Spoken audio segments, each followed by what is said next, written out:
Court Captive by J.S. Read by J.S. Felix's Path, Chapter 2. Dream. Felix. In my dream, there is a large window. It shows a dark room and a young woman's face. She is casual, unkempt, her dark hair clasped in a ponytail, her simple clothing baggy and stained. But I don't see any of that. It is her eyes that arrest me, pale eyes the color of beach sand, sparkling with delight to see me for the first time, smiling at me, adoring me, accepting me without question from the very first moment.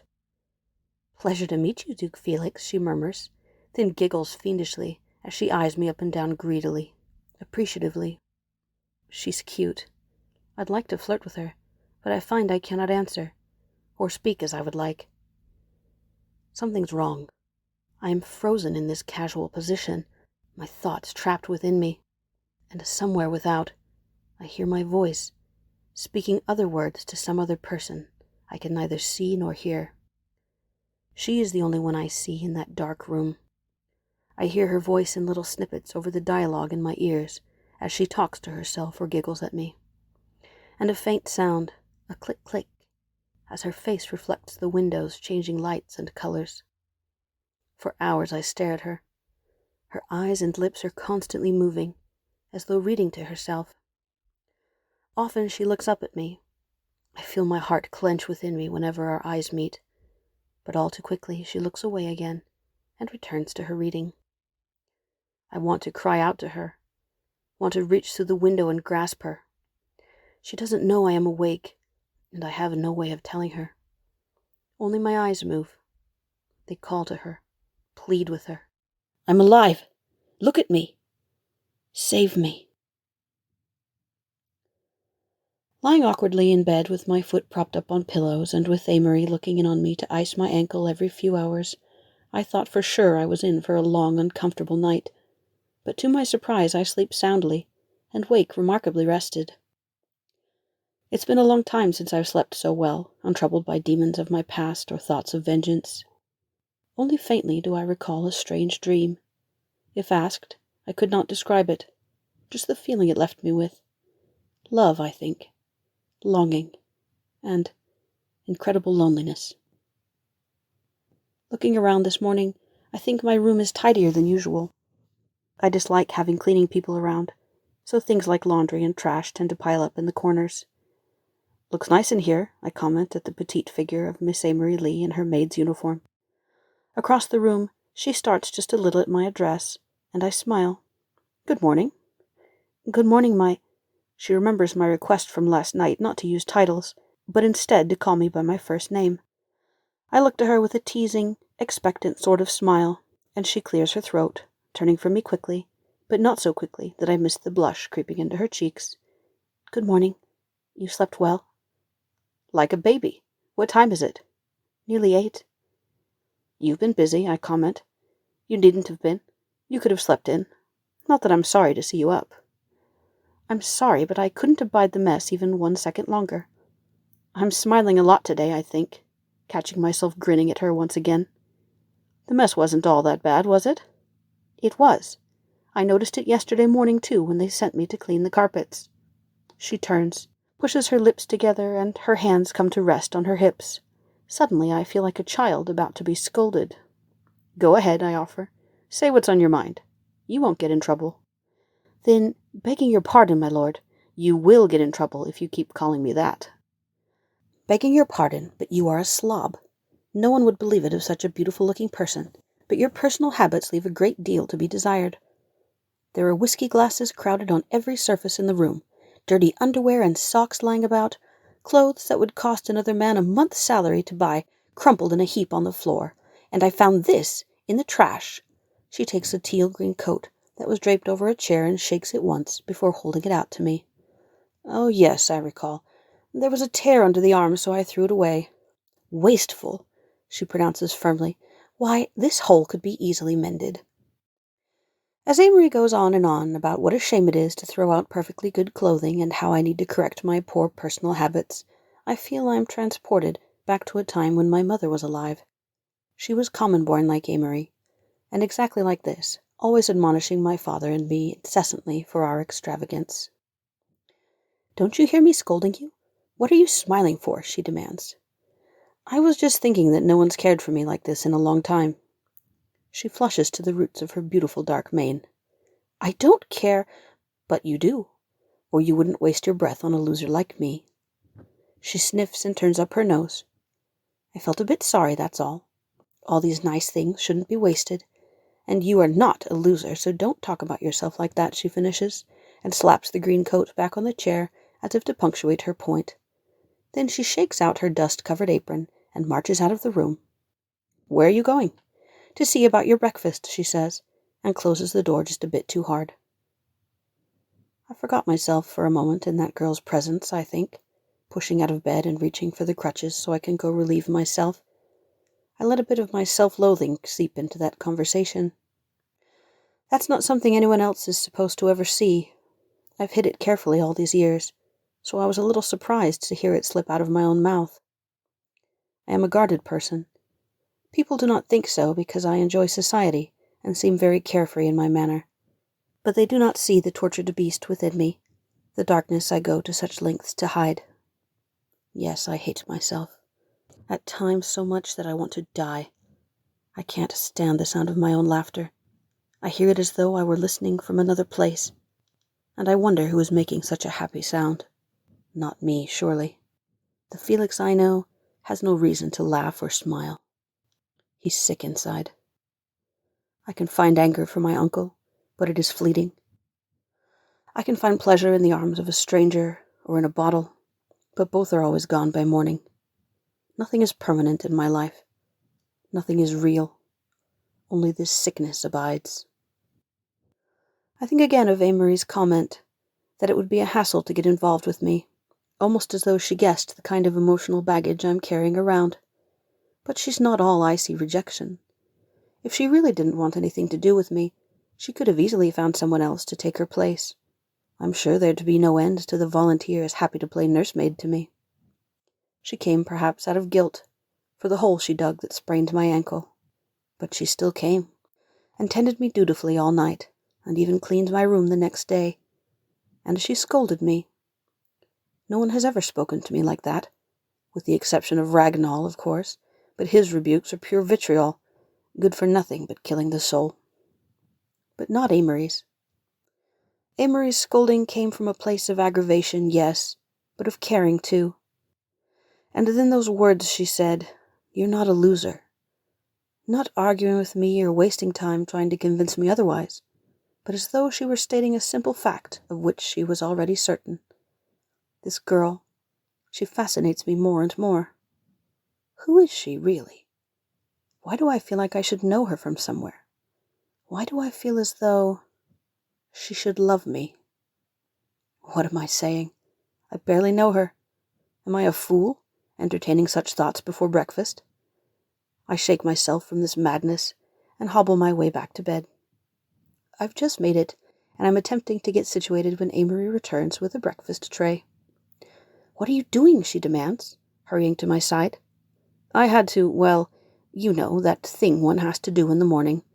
I thought it would be better handled alone." She finishes helping me into bed and arranges the pillows under my foot. I watch her quietly, enjoying the view. When at last I'm settled, she places the tray in my lap and lifts the lid. Among other breakfast trappings there is a boiled egg, which she puts her hand out to peel as she seats herself at my bedside. "You still should have waited," she grumbles. "What if you'd fallen, or hurt yourself worse?" "I know this will come as a surprise to you, but I'm not exactly in the habit of falling over myself like an imbecile. Next time," she insists, "please let me help you." Filled with a sudden urge to tease her, I cast her a sideways, flirtatious glance. "And how will you help me use the toilet exactly? Perhaps you'd like to help me aim?" Amery stops shelling and sits up. Her smile is tight, as with a single swift motion, she crushes the egg in her palm. I gulp. "Oh, terribly sorry about that, my lord." She deposits the messy handful right atop my steak and hash browns. "I got a few shells in it." I look down at the mutilated egg and shudder. "Eat your breakfast," she orders. rising with a militant air and glaring down at me. The light is behind her, so her face is shadowed and intimidating. I'll prepare your medicine in the other room. I really can't do anything right with this one, I think, watching her go with a tight feeling in my stomach. Clearly, my usual methods of flirtation aren't going to work on a girl like Amery. I pick the egg out of my breakfast and eat what I can stomach. I know it's important for the healing process or whatever, but somehow I'm not in the mood. Finally, I push the whole tray away and sit with my arms folded, frowning at Amery's door. How should I flirt with her?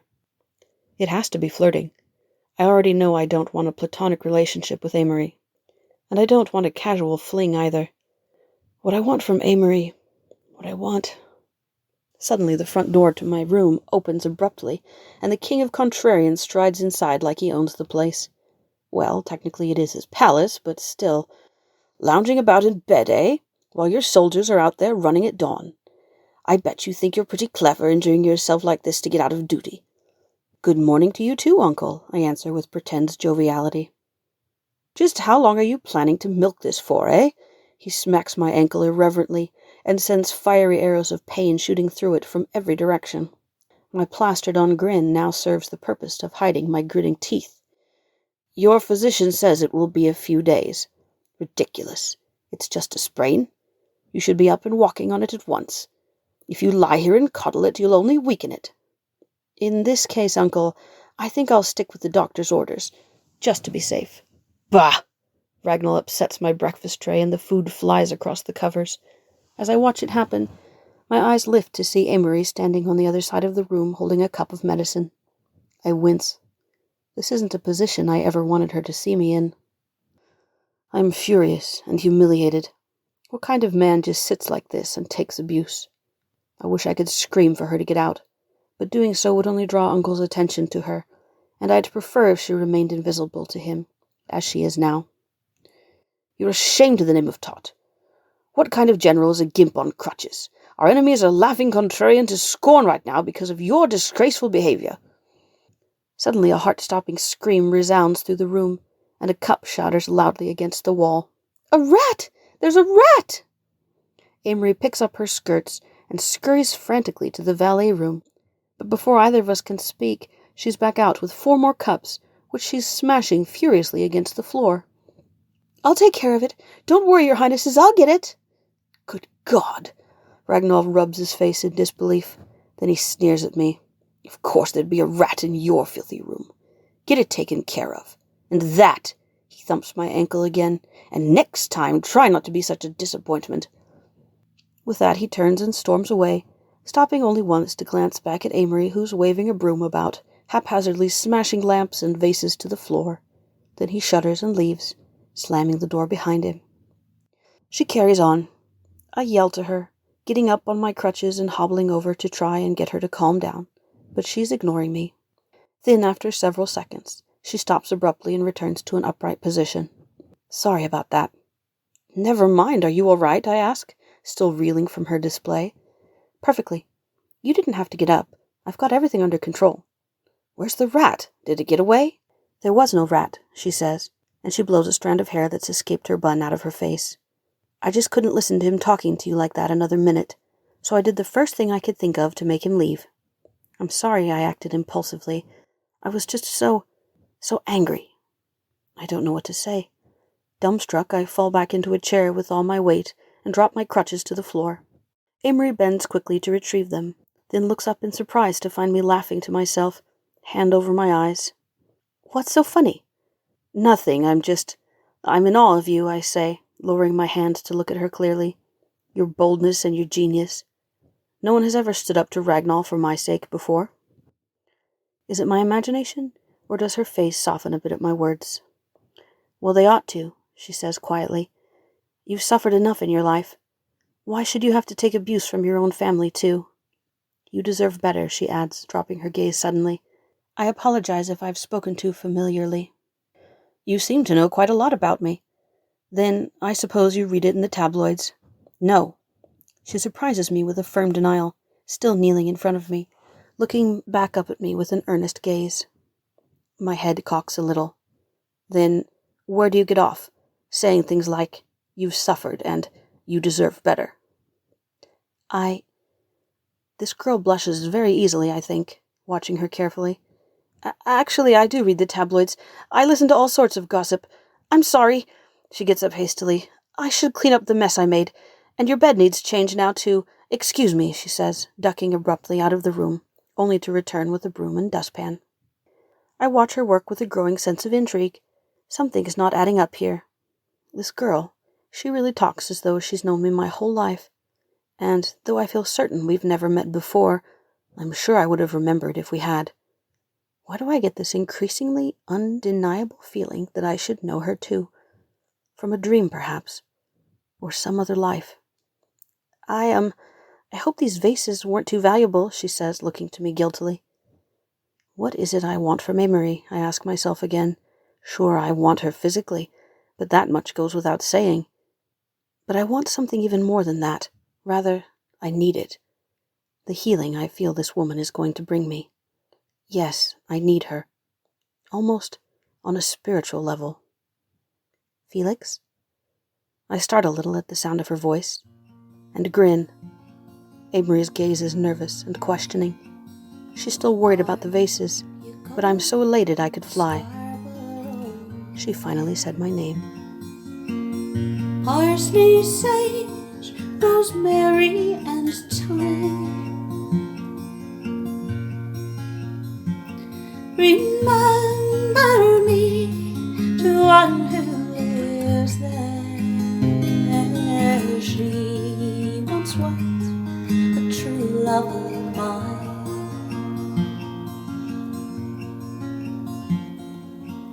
Are you going to Scarborough?